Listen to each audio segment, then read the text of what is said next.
For Caribou North. Lynn. Today, I pay tribute and acknowledge the incredible work of our volunteer first responders, fire departments, and fire brigades. Caribou North constituents are fortunate to have these incredible volunteers in our communities.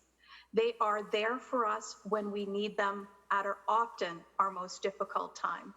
In the words of the Macleese Lake Volunteer Fire Department, volunteer fire departments in rural areas supply so much in the ways of service, including public information and education, disaster response and emergency operations, in addition to firefighting, wildland protection, first responder, and traffic control to the otherwise unprotected areas.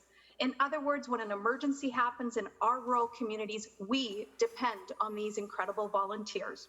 Many of these departments in small, unincorporated areas, they raise revenues through bottle drives and garage sales and grants. And like so many other organizations, COVID-19 has had an impact on the revenue these departments depend on to pay their insurance, purchase equipment for training, and ensure that all their members are trained according to the requirements of the BCWS, to the training standards and protocols established also by the BCEHS. In the words of the Likely Volunteer Fire and Rescue Service, that if they did not exist, community members in rural areas could be waiting up to 2 hours for any kind of response.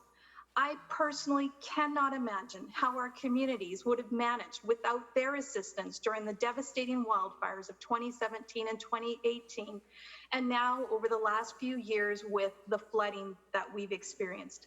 At a time when experience in our region demonstrates how important these volunteer organizations are, we are also experiencing a gradual withdrawal of government support, as the most recent decision by the Caribou Regional District's decision to withdraw grant support to independent fire departments due to concerns of liability around a piece of provincial legislation. As the MLA for Caribou North, I call on all levels of government to recognize, acknowledge, and support our volunteer first responders, fire departments, and fire brigades.